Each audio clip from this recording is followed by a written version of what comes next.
Guys, hello and happy Monday. It is the last day of March. So I don't know if that's freaking any of you guys out, but like seriously, where did January, February, and March go? Anyway, that's enough about me. I hope you had a great weekend. I had a fabulous weekend. I drove up to Houston to see the bestie and play some poker. And guess what, guys? I won $2. Started with 10, came home with 12. So that is a success and no hangover. Now, I want to say for those of you in the Midwest who had storms last night, and some of you who are in the South that are having them today, I hope that you and your families are safe. Please, please, please be safe during the spring with all this crazy weather. And if you're new here, I am Terry True Crime, and welcome to Midday Missing, where we highlight current missing person cases that need more attention. Midday Missing is part of TCWT Media. Now, guys, next week we will not have Midday Missing as I will be on vacation enjoying some much needed time with our grandson who will be visiting us for his spring break from California. And I want to give him all of this mama's attention. Now, I will be back on Monday, April 14th at 1 p.m. Eastern, noon Central, and we will be covering the Chase Lackey and Ian Wilcoxon cases. Okay. Now, True Crime and Wine Time, our main podcast now airs every Thursday at 8 p.m. Central, 9 p.m. Eastern, where we offer a weekly deep dive into shocking true crime cases, perfectly paired with wine or cocktails. And guys, this week we are covering the case of the day the music died, the Marvin Gaye story. If you don't know that story, which JT didn't when I told him about it, guys, it's insane. And you're gonna find out a lot of stuff that you didn't know. So you definitely want to join us. And then also, we are still doing our limited time live series every Sunday as we delve into the bonkers and chilling story of the Zizian cult, where we are exploring their radical beliefs and, guys, a disturbing trail of violence with a shocking body count. So you want to tune in Sundays at 8 p.m. Central, 9 p.m. Eastern. I will tell you, it gives me a headache, and I've always thought the worst of the worst were bunny boilers. I said this last night, I have to come up with a new terminology because bunny boilers doesn't do this group. I mean, they need something worse. Now, guys, before we get into today's case, I want to provide an update for you. On March 12th, we covered the disappearance of Angel Magura Martinez, who went missing on February 14th, 2024. After a night of drinking, he left home on foot and never returned. Okay, the next day, his family found a note believed to be a suicide letter. Angel is a member of the Hopland Band of Pomo Indians and was the subject of a feather alert. Guys, on March 22nd, 2025, a local nonprofit discovered human remains during a cleanup effort. Today, those remains have been officially identified as Angel. While the exact cause of death is still unknown, police do not suspect foul play. So our hearts go out to Angel's family, and we hope this discovery brings them some measure of peace. I also want to say if anyone is struggling with suicide, you're not alone. Please pick up the phone, call somebody. Truly, you're not alone and you are loved, and we need you here. Okay. Now, today we are going to talk about 26-year-old Destiny Gomez, who is a member of the Pit River tribe and she has been missing from Redding, California since January 14th this year. Okay. The California Highway Patrol issued a feather alert on March 27th in an effort to locate her. Okay. Destiny was last seen around 4 p.m. on January 14th near the intersection of Van Sicklen Way and Alameen Drive in North Reading. This area is situated in a Hilltop Drive neighborhood off of Pepper Tree Lane. Now, she is described as 5 feet tall, weighing about 130 pounds, with brown hair and brown eyes. Her family had reported that they had believed she was in a rehab program and recently found out she was not.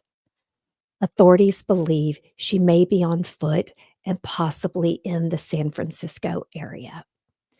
Now, if you're not aware of what a feather alert is, the feather alert was disseminated to law enforcement agencies across Shasta, Tehama, Alameda, and San Francisco County for her. Feather alerts are issued by the CHP when local and tribal law enforcement agencies are unable to locate a missing Indigenous person deemed at risk. Now, criteria for such alerts include the individual being missing under explained or suspicious circumstances, or being considered in danger due to age, health, mental, or physical disability, or environmental or weather conditions. Now, law enforcement agencies, including the Reading Police Department, are actively seeking information regarding Destiny's whereabouts. The CHP's Feather Alert aims to engage the public's assistance in locating her and emphasizing the urgency and concern surrounding her disappearance. So, if you have any information, or if you are in the San Francisco, Haight Ashbury area, please keep an eye out for her, okay? And contact the Reading Police Department at 530-225-4200, or call 911 immediately if you see her. Your information it could be crucial in ensuring her safety and her well-being. Now, as the search continues, the collective efforts of law enforcement and the community remain vital in bringing Destiny home. Guys, this is active, going on right now. So please share the missing person flyer from our social media everywhere you can. And if you live in the Bay Area, please share to any community group that you know of in the Bay Area. Okay? She is struggling and she needs our help. So let's do the right thing. Oh, it looks like Teresa said, "Thank you very much. Let's bring my niece home." Teresa, I agree, and I have goosebumps. We need to keep an eye out for her. San Francisco is not the safe area it used to be, unfortunately, when I lived there. So please keep an eye open for Destiny. Now, next, the next story is of Heather Leanne Cameron. She's a daughter, a mother, and a tribal member. She has been missing since August 18th, 2012. Heather was last seen in Shasta County, California, near the Keswick Dam area. Now, on the day she disappeared, she made a series of 911 calls reporting that she had been drugged and needed help. A male voice can be heard in the background during those calls. Law enforcement responded to the area, but Heather was never found, and her case remains unsolved to this day. Now, at the time of her disappearance, Heather is 28 years old, a mother of four. Guys, she is a victim of domestic violence. Okay. She is a Native American woman from the Grand, I think it's Ronde Tribe. She's approximately 5'5", weighing around 120 pounds, brown hair and brown eyes. She has several distinctive tattoos, including a tribal flower on her back and an image of a girl with a gun and tribal flowers on her right calf. Now, Heather also went by the names Heather Leanne Hollier and Heather Leanne Amron. Guys, the fact that they heard a male in the background and she called 911 and said she was drugged makes my heart hurt and makes my head spin, knowing she was a victim of domestic violence. We all should be extremely worried, and we need to do whatever we can. It has now been over a decade since she vanished. Her loved ones are still searching for answers. She has 4 children that need to know what happened to their mom. So if you have any information, I don't care how small or insignificant it is, or if you think it's a rumor, doesn't matter. Please contact the Shasta County Sheriff's Department at 530-245-6025. Guys, someone knows something. Let's keep Heather's story alive and help bring her home. Now, all I can think when I was reading about this is that line, kind of like the Delphi story, where they kept releasing the guy saying, down the hill. I hope that law enforcement is doing something similar with the voice. I looked, I couldn't find anything online. If anyone knows if any reporting agency, news station, law enforcement have released that, send it to me at terry@tcwtmedia.com. We will add it to all of our socials and share it. Okay. Let's find where she is and who this guy was. Now, next we have John Thomas Davis III. He is a man who vanished under tragic circumstances in Cavello, California. John was last seen on October 24th, 2021, during a camping trip with his son near Highway 162 and the 8 Mile Bridge by the Eel River. That night, a severe rainstorm hit the area, causing the river to rise and flood their campsite. Now, John's son took shelter in their vehicle while John stayed behind to remove their tent. He told his son he would join him shortly, but he has never returned. Search efforts began the following day. Now, John's dog was found safe. There was no trace of John himself. It's believed he may have been swept away by the floodwaters. Now, at the time of his disappearance, John was 48 years old. He is biracial. He's Native American and white and affiliated with the Karuk and Yurok tribes.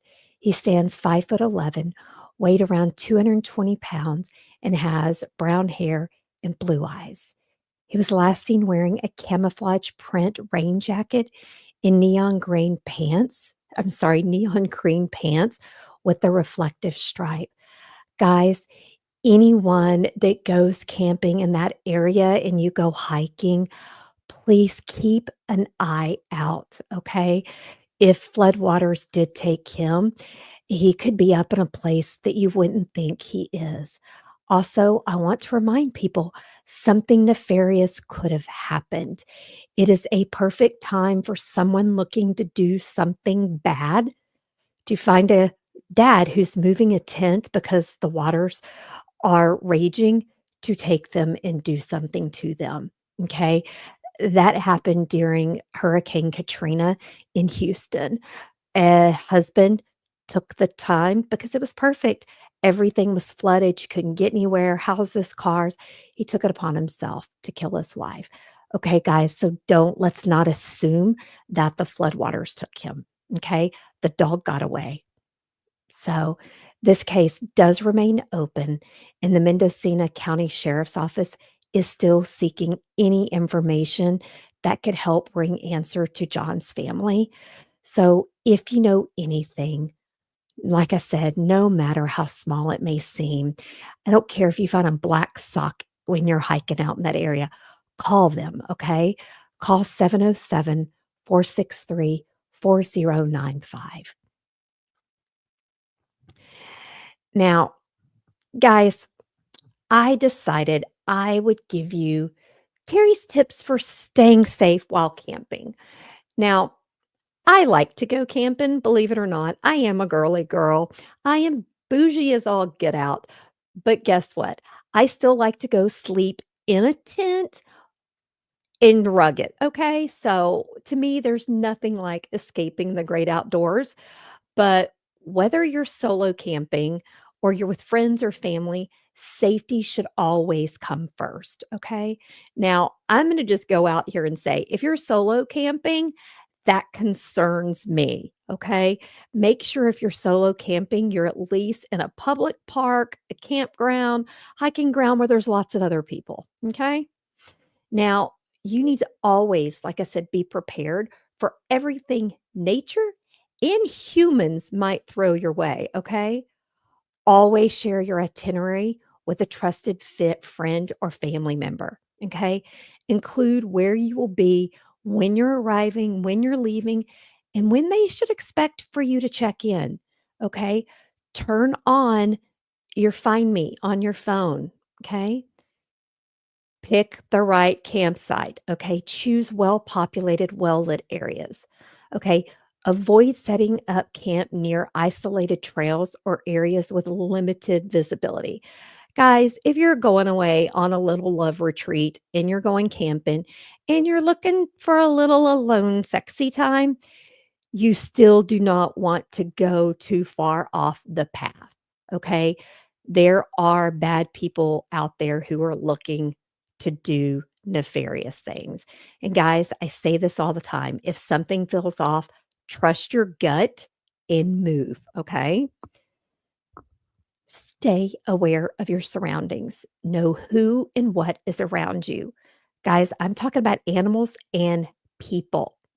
Okay. If a stranger is behaving oddly or persistently trying to come and talk to you, don't engage. You're under no obligation to be friendly. Okay. You're not. You could say, hey, turn around and move on. Okay. Now, secure your site, guys. Lock your valuables in your car, okay? Not in your tent. Keep your gear out of sight. Now, zip your tent fully when you leave or sleep. Guys, snakes can get into your tent if you leave just a smidge of a little hole open, okay? Zip that sucker all the way because you do not want to wake up with a rattlesnake on your stomach because they were looking for someplace warm, okay? Don't do it. Also, don't leave tools or weapons where someone else could grab them. Guys, don't leave your axe that you're going to chop wood with outside of your tent.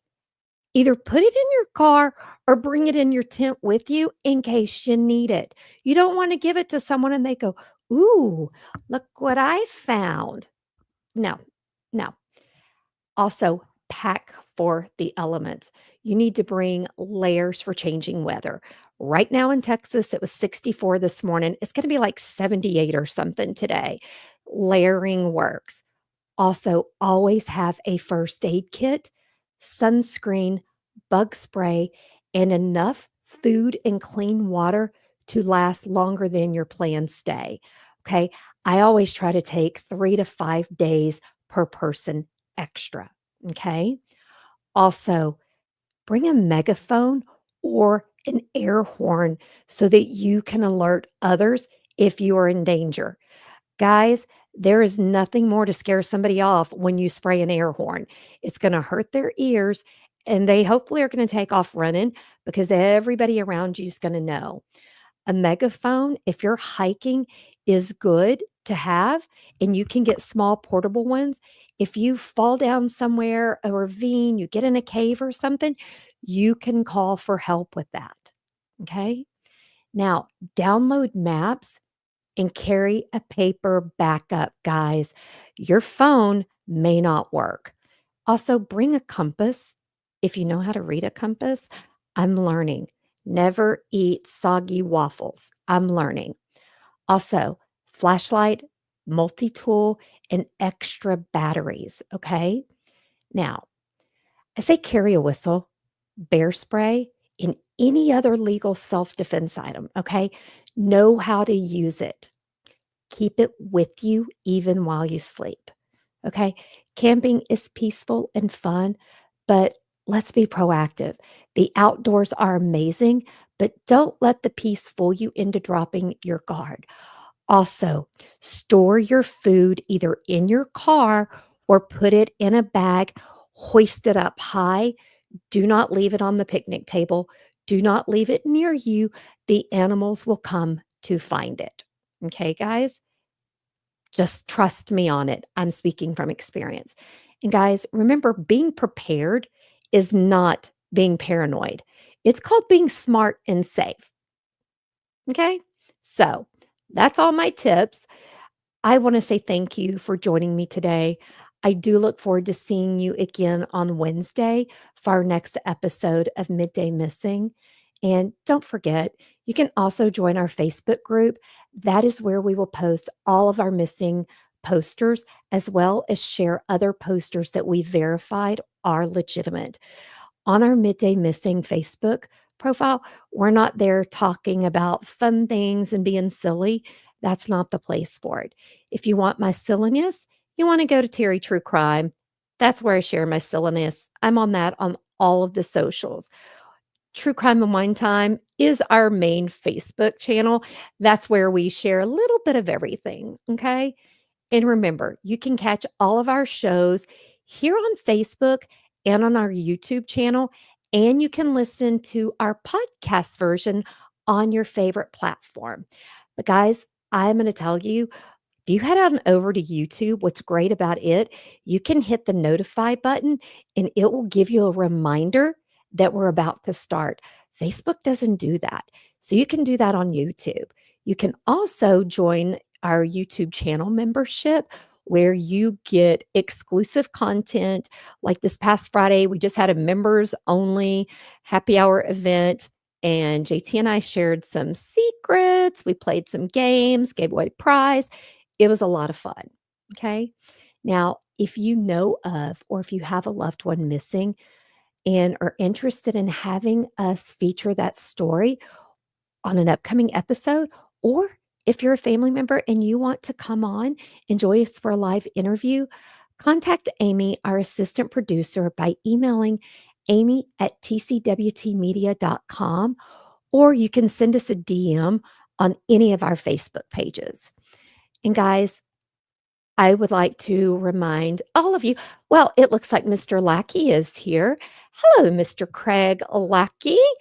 For those of you who don't know, Craig Lackey is the father of one of our missing person individuals. We have never shared Chase's story on Midday Missing. I will be sharing it not next week, but that following Monday, because I will be on vacation with Action Jackson next week. But we will be sharing Chase's case here on Midday Missing. If you're interested in Chase's case, you can head over to the investigation into the disappearance of Chase Lackey. It is a full deep dive. On Midday Missing, we will just be carrying it like we do all of our other stories. Guys, I want to remind you until next time, stay safe, stay aware, and guys, speak up if you know something, and let's help these families bring their loved ones home. Okay? Bye, guys. See you soon.